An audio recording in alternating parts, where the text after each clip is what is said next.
हम जो पटवार है उसका पिछली जो पटवार भर्ती परीक्षा हुई थी 2016 उसका जो मुख्य प्रश्न पत्र है उसमें जो गणित के प्रश्न है, ठीक है, गणित के 50 प्रश्न आए थे उनको हल कर रहे हैं। उसमें से हमने 30 प्रश्न हल कर लिए थे।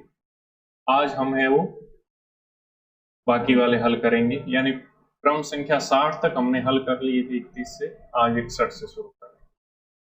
तो प्रश्न पहला है कि एक आयताकार चतुर्भुज ABCD, ठीक है, कैसा है आयताकार चतुर्भुज। तो मैं यहाँ पे आयत बना देता हूं।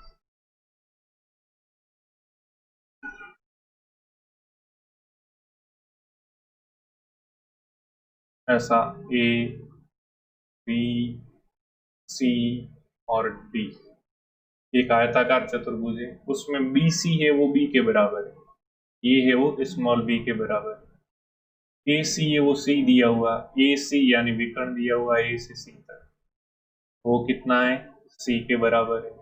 तो चतुर्भुज का क्षेत्रफल होगा। अब इस चतुर्भुज का क्षेत्रफल हमें मालूम है कि जो आयताकार है तो आयत का क्षेत्रफल क्या होता है, आयत है उसका क्षेत्रफल क्या होता है, और ये गड़बड़ कर रहा है, ठीक है, आयत का क्षेत्रफल लंबाई इंटू चौड़ाई होता है।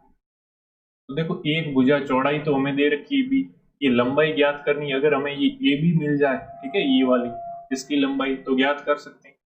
और आयत है उसका प्रत्येक कोण 90 डिग्री का होता है, तो ये कोण भी कितने का होगा, 90 का होगा, जो बी पे बन रहा है।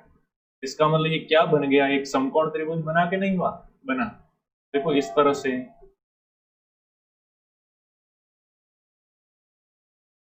तो यहाँ पे ए बी और सी ऐसे समकोण त्रिभुज बन गया। मैंने दूसरी साइड बना दिया, ये है बी ये सी, तो इस ए बी को ज्ञात करना। अब ए बी को ज्ञात करना है, वही पाइथागोरस प्रमेय आपको याद होना चाहिए। कर्ण स्क्वायर बराबर लंब स्क्वायर प्लस आधार स्क्वायर। कर्ण स्क्वायर होता है, कर्ण होता है 90 के सामने वाली भुजा, यानी ये सी है वो कर्ण है, तो सी स्क्वायर बराबर लंब स्क्वायर क्या है बी स्क्वायर प्लस आधार स्क्वायर, आधार ए बी है, तो ऐसे ही लिख देता हूँ ए बी, क्योंकि ए बी को ज्ञात करना है, ए बी स्क्वायर। तो ए बी स्क्वायर के बराबर क्या हो जाएगा, ये बी स्क्वायर प्लस का है उस तरफ जा गया तो क्या हो जाएगा माइनस का। तो ए बी के बराबर क्या हो जाएगा, अपने को ए बी स्क्वायर के बराबर ये आया, ए बी के बराबर लाना है तो दोनों तरफ वर्गमूल लेना पड़ेगा। तो दोनों तरफ वर्गमूल ले लूंगा तो ए बी का जो स्क्वायर था वो क्या हो जाएगा ए बी, और इधर क्या रह जाएगा सी स्क्वायर माइनस बी स्क्वायर, यानी ए बी आ गया, इसकी इस भुजा की लंबाई क्या आ गई सी स्क्वायर माइनस बी स्क्वायर। अब देखो ये भुजा आ गई सी स्क्वायर माइनस बी स्क्वायर, यानी ये हमारी लंबाई आ गई, और चौड़ाई हमें दे ही रखी है बी। तो आयत का क्षेत्रफल लंबाई इंटू चौड़ाई तो होता है, तो सी स्क्वायर माइनस बी स्क्वायर का गुणा किससे होगा, इस बी स्क्वायर से। तो कहाँ है, सॉरी बी से, ये बी है बी स्क्वायर नहीं, बी इंटू सी स्क्वायर माइनस बी स्क्वायर, कौन से ऑप्शन में, चौथे में। तो ये हमारा राइट आंसर होगा।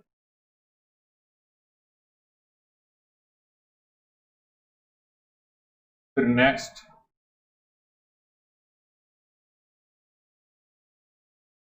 देखो प्रश्न संख्या 62 है। एक आयताकार चतुर्भुज के टुकड़े हैं, उसको इस प्रकार किए जाते हैं कि वो दो वर्गाकार चतुर्भुजों में विभाजित हो जाए। यदि वर्गाकार चतुर्भुज की एक भुजा ए है तो आयताकार चतुर्भुज के विकर्ण की लंबाई, यानी इसमें भी आयत है उसको चेंज किया जा रहा है। तो देखो क्या है आयत, पहले तुम्हें बना देता हूं।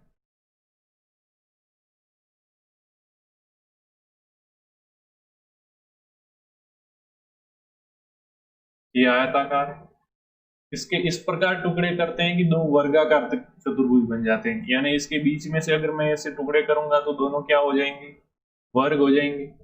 और वर्गाकार चतुर्भुज की एक भुजा ए है, तो वर्ग की तो चारों भुजाएं समान होती, ये ए है तो ये भी क्या होगी ए, ये भी क्या होगी ए, और ये भी क्या होगी ए। और दोनों समान है, ठीक है, दो वर्गाकार चतुर्भुजों में विभाजित किया जाता है, तो प्रत्येक की भुजा क्या हो जाएगी ए, ये भी क्या हो जाएगी यहां से लेकर यहां तक ए, और ये भी क्या हो जाएगी ए। तो देखो ये पूरी यहाँ से यहाँ तक भुजा क्या हो जाएगी, ए तो ये यहाँ तक और यहाँ तक ए, यानी ये कितनी हो जाएगी 2a। ठीक है, तो आयताकार चतुर्भुज के विकर्ण की लंबाई। अब इस जो आयताकार चतुर्भुज है मैं वापस इसको आयत बना देता हूं।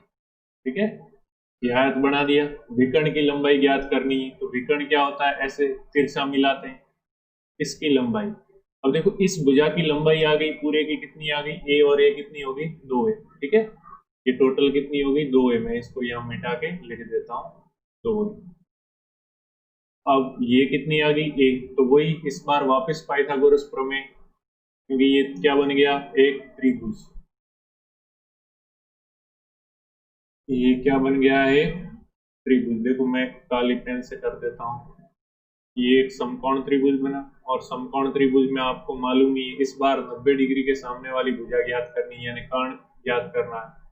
तो कर्ण का स्क्वायर है वो तो क्या होता है लंब स्क्वायर प्लस आधार स्क्वायर, तो कर्ण क्या हो जाएगा उनका अंडरूट, लंब स्क्वायर प्लस आधार स्क्वायर है उनका अंडरूट।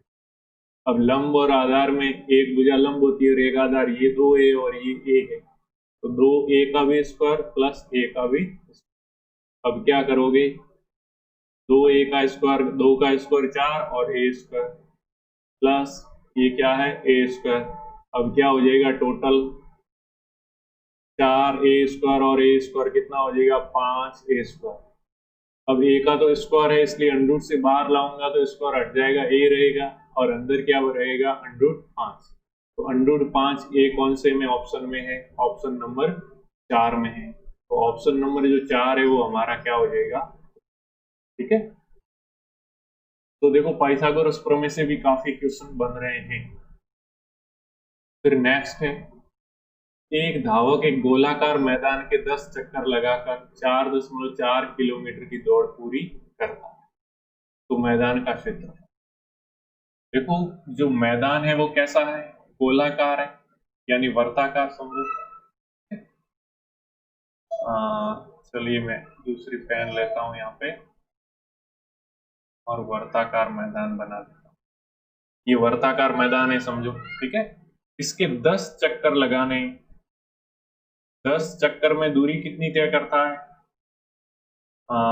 10 चक्कर में आप बोलोगे कितनी दूरी तय करता है ये, तो यहाँ पे दे रखा है कितनी है 4.40 किलोमीटर। ठीक है, और 1 किलोमीटर, बाकी देखो मीटर में उत्तर दे रखा है सब। ठीक है, तो इसको भी मीटर में बदलना है। 1 किलोमीटर है उसमें 1000 मीटर होते हैं। भाई किलो का मतलब ही 1000 है, भाई 1 किलोग्राम को एक चीज लाते हो तो आपको 1000 ग्राम मिलती है। ठीक है, तो 1 किलोमीटर में 1000 मीटर होते हैं, तो इसको 1000 से मैं गुणा करूंगा तो मीटर में आ जाएगा, और 1000 से गुणा करूंगा तो क्या है, इस 1000 में 3 जीरो है तो 0.3 स्थान उस साइड जाएगा, तो 4 और 0 2 अंक तो है ही, तीसरा नहीं है तो 0 लगा दो। ये इतने मीटर है दूरी तय करता है 10 चक्कर में। अब एक चक्कर में करेगा तो एक चक्कर में कितनी दूरी तय करेगा, 10 का भाग दे देंगे तो 0 से 0 यानी 440 मीटर। और एक चक्कर क्या है, इसके चारों ओर चक्कर लगाएगा ना ऐसे, तो ये क्या है वर्त की परिधि के बराबर दूरी तय करेगा। ठीक है, यानी अब इस वर्त की जैसे त्रिज्या मान लो कितनी है r है, तो परिधि क्या होती है, वर्त की परिधि आपको मालूम होना चाहिए 2 पाई r, तो एक चक्कर है वो 2 पाई r के बराबर होना चाहिए। कितना है 440, 2 पाई r के बराबर। अब मैं मान रख दूं 2 पाई का मान होता है 22/7, पर r का तो अपने को ज्ञात करना है नहीं, r अपने को मिलेगा तभी हम जाकर क्षेत्रफल ज्ञात कर सकते हैं, क्योंकि वर्त का क्षेत्रफल पाई r स्क्वायर होता है। ठीक है, तो हम r ज्ञात कर लेते हैं, इसके बराबर क्या है 440। r को हमने ऐसे कैसे रख दिया था, देखो यहाँ पे जो अंश में है 2 गुणा 22 वो उस साइड में भेजूंगा तो r में जाएगा, भाग में जाएगा तो मैं डायरेक्ट ही काट दूं। 2 गुणा 22 क्या होता है 44, 44 का भाग 440 में कितनी बार जाएगा 10 बार, तो r बराबर क्या हो जाएगा, यहाँ हर में 7 था तो 10 के साथ उस साइड जाके क्या हो जाएगा गुणा, तो 7 का 10 से गुणा क्या हो जाएगा 70, तो 70 हमारा क्या आया r आया। ठीक है, 70 हमारी क्या आई त्रिज्या। अब वर्ग का क्षेत्रफल क्या होता है, तो वर्ग का क्षेत्रफल आपको सूत्र याद होना चाहिए, पाई आर स्क्वायर। अब पाई आर स्क्वायर, ठीक है। अब पाई का मान 22/7 और आर स्क्वायर, आर कितना है 70 है, तो स्क्वायर क्या होगा 70 गुणा 70। अब इसमें 7 का भाग कितनी बार, 10 बार, तो क्या हो जाएगा, देखो 22 गुणा 700, जब 22 का 700 से गुणा करूंगा तो क्या आ जाएगा कि 15,400, और मीटर में था तो क्षेत्रफल क्या होगा वर्ग मीटर, ठीक है। या तो मीटर के ऊपर घात 2 लगा दो, उसका मतलब भी वर्ग मीटर है, तो 15,400 वर्ग मीटर कौन सा है, ऑप्शन डी। तो इस तरह से इनके हमें सूत्र याद रखने पड़ेंगे। फिर नेक्स्ट प्रश्न है, एक व्यक्ति अपने धन की 20% राशि से वंचित हो जाता है और शेष राशि में से 25% खर्च करने के बाद भी 480 रुपए बचते हैं, तो उसके पास मूल धनराशि कितनी। देखो प्रश्न कह रहा है कि 20% राशि से तो वंचित हो जाता है, यानी उसके पास कितनी धनराशि बची, 80%, और 80 का भी 25% खर्च कर देता है। 80 का 25% क्या हो जाएगा, 25/100, 25 का इसमें एक बार और 100 में 4 बार, यानी अब 4 का भाग 80 में दोगे तो कितनी बार जाएगा, तो बोलोगे 20 बार, यानी 20% राशि तो 80 में से भी उसने क्या कर दी, खर्च कर दी, ठीक है भाई। 80 का 25% कितना हुआ, 20 खर्च कर दी, तो अब कितनी रही उसके पास, 60%, ठीक है। तो उसके पास अब कितनी रही, 60%, 25% खर्च करने के बाद। अब उसकी जो 60% राशि है वो किसके बराबर है, 480 के बराबर। तो कोई भी राशि अपने आप में क्या होती है, 100% होती है। तो जो राशि है उसका 60% ये है। मैं अब 1% निकालना चाहूं तो क्या होगा, 1% बराबर आप बोलोगे कि 480 में 60 का भाग दे दोगे तो 1% आ जाएगी। 100% निकालना होगा तो दोनों तरफ मैं 100 से गुणा कर दूंगा, एक को भी 100 से गुणा करूंगा तो 100%, और इस तरफ भी 100 से गुणा करना पड़ेगा।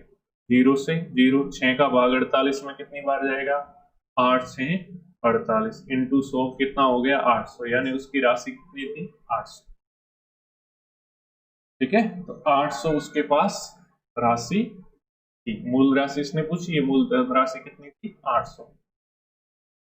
फिर एक व्यापारी एक वस्तु को 500 रुपए में खरीदता है, उस पर 700 रुपए मूल्य अंकित करता है और नकद भुगतान पर 10% की छूट देता है, तो राशि और प्रतिशतता में कुल राशि कुल लाभ क्या है। देखो 700 रुपए अंकित कर देता है और नकद खरीदने पे 10% उस पर छूट दे देता है, तो 700 का 10% क्या होगा, 10% का मतलब 10/100 गुणा 700 क्या हो जाएगा, 70, यानी 70 रुपए की छूट देता है।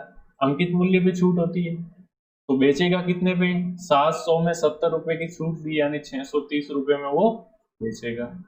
अब 630 में बेचता है और खरीदी कितने में थी, 500 में, तो 500 इसमें से घटा दो, कितना ज्यादा ले रहा है, 130, तो 130 रुपए का लाभ हो रहा है। 130 कौन से ऑप्शन में, पहले में। दूसरे में प्रतिशत ज्ञात करने की जरूरत ही नहीं है, क्योंकि 130 और किसी में है ही नहीं, तो प्रतिशत ज्ञात ही नहीं करना था, डायरेक्ट पहले पे ऑप्शन। और अब प्रतिशत ज्ञात करना होगा तो देखो 130 कितने पे, क्योंकि 500 में खरीदी थी, ठीक है।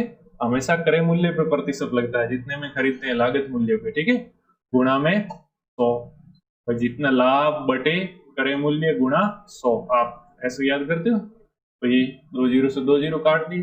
अब 5 का भाग 13 में 130 में देना है, तो 5 का भाग 130 में कितनी बार जाएगा, 26 बार, यानी 26%, ठीक है। तो इसका ऑप्शन नंबर 1 है वो राइट।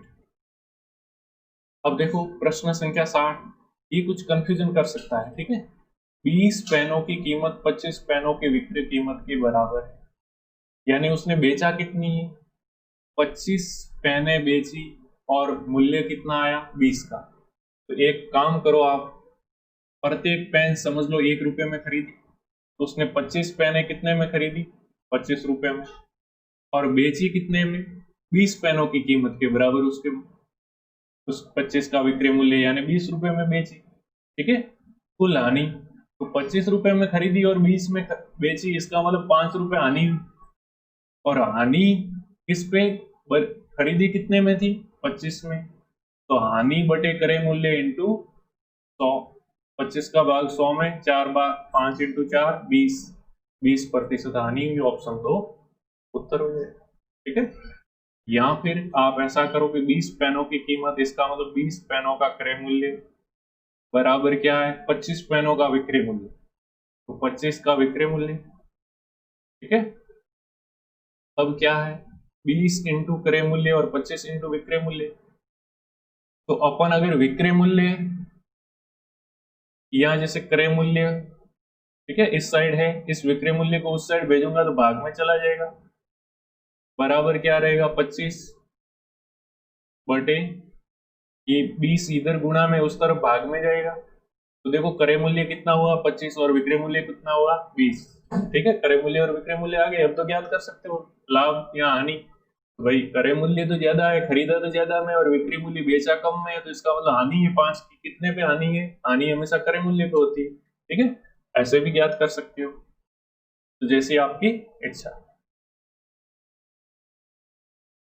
फिर क्या है, ए ने 10,000 की पूंजी से व्यापार शुरू किया और 4 महीने के बाद 5,000 की पूंजी लगाकर बी भी उसके साथ आ गया। वर्ष के अंत में 2,000 रुपए के लाभ में से ए का हिस्सा, देखो ए ने 10,000 रुपए लगाए, चलो लगा दिए, और वर्ष के अंत में यानी ए के तो पूरे 10,000 कितने रहे, 12 महीने, लेकिन जो बी था ये ए है, ठीक है, बी का क्या हिस्सा है, बी ने 5,000 लगाए, और इसके 4 महीने के पश्चात यानी इसके कितने रहे, 12 महीने पूरे नहीं रहे, कितने रहे, 8 महीने, तो ये हो जाएगा। अब इनका अनुपात निकाल लो, 3 जीरो से 3 जीरो काट दो, 5 का भाग इसमें एक बार और इसमें 2 बार, और कट रहा है 4 का भाग इसमें 2 बार और इसमें 3 बार, तो 2 इंटू 3 ये हो गया 6, और 1 इंटू 2 ये हो गया 2। अच्छा, अभी और भी कट रहा था, वैसे यहाँ से काट देते, 2 से 2 कट गया, तो क्या रहता, इधर रह जाता 3 और इधर रह जाता 1, 3 अनुपात। अब ए का हिस्सा, तो ये 2,000 है, तो ये तो टोटल बता रहा है, तो अनुपातों का योग क्या है, 4, भाई 3 ये और 1 ये 4, तो 4 किसको बता रहा है, 2,000 को, क्योंकि टोटल बता रहा है 4, अनुपातों का योग भी टोटल है और लाभ भी टोटल है, तो 1 के बराबर कितना होगा, तो आप बोलोगे 500, क्योंकि 4 का भाग 2,000 में दूंगा तो क्या आ जाएगा, 500, एक 500 के बराबर है ए का हिस्सा, तो ए का हिस्सा कितना है, 3, ए का अनुपात 3 है, 3 गुना 1 किसके बराबर है, 500 के, तो ये कितना हो जाएगा, 1500, तो डायरेक्ट ऑप्शन 4। या फिर आप ऐसे करो कि ए का हिस्सा निकालना है, तो ए का अनुपात, तो ए का अनुपात कितना है, 3 बटे अनुपातों का योग कितना है, 3 और 1 4 है ना, अनुपात, अनुपातों का योग 4 गुना टोटल कितना था 2,000, 4 का भाग 2,000 में यहाँ पे भी देना पड़ेगा, आएगा 500, और 500 का 3 से गुणा करना पड़ेगा, यहाँ से भी क्या आएगा 1500, तो ये आपका ऑप्शन नंबर 4 है, वो क्या है, राइट।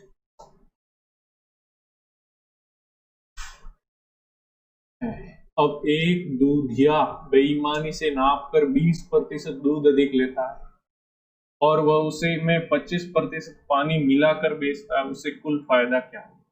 अब दूधिया कितनी बेईमानी करता है, देखो 20% तो दूध अधिक लेता है, माना कि उसको 100 लीटर दूध लेना था, एक ऐसी संख्या मानो जिससे आप आसानी से निकाल सकते, तो 20% अधिक, तो 100 का 20% यानी 20% का मतलब 100 पे 20, तो 100 लीटर था, तो उसकी जगह क्या हो जाएगा 120 लीटर, तो ये दूध लेता है। फिर क्या करता है, इसमें 25% पानी मिला देता है।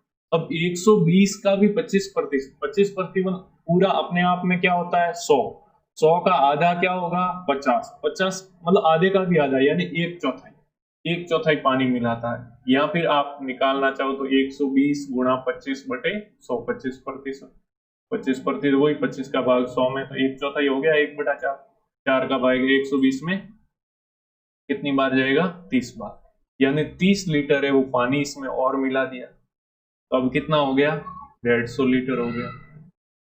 अब उससे कुल कितना फायदा हुआ, तो 100 लीटर का इसने कितना बढ़ा दिया 150 लीटर, तो कितना फायदा हुआ, प्लस में कितना रहा 50 लीटर उसने एक्स्ट्रा कर लिया, और था कितना 100। देखो 100 लेने का फायदा ये कि प्रतिशत निकालोगे तो भी 100 से 100 कट गया, क्या रहा 50%। ठीक है, उसमें कोई भी संख्या ले करके कर सकते हो। मैंने 100 लेकर के किया तो यहाँ पे फायदा हुआ, देखो कि 150 होते ही क्या है 100 पे 50 बढ़ गया, इसका मतलब वही 50%। प्रतिशत का मतलब भी 100 पे ही होता है। फिर ए बी और सी साझेदारी में शामिल है, ए बी एंड सी। ए 4 महीने के लिए 320, तो 4 तो महीने और 320। बी है वो 3 महीने के लिए 510, बी 3 महीने के लिए 510। और सी है वो 5 महीने के लिए 270, 5 महीने के लिए 270 धन लगाते हैं। कुल लाभ ये हो तो सी का हिस्सा। तो पहले तो काट दो, 10 का भाग इसमें 0 कट गया, 0 कट गया और 0 कट गया। और क्या है अब देखो ये 4 गुणा 32 कितना हो जाएगा 128। 3 गुणा 51 क्या हो जाएगा 153। और 5 गुणा 27 क्या हो जाएगा, तो क्या हो जाएगा 7 पंजे 35, हासिल के 3 5 135। अब क्या है ये अगर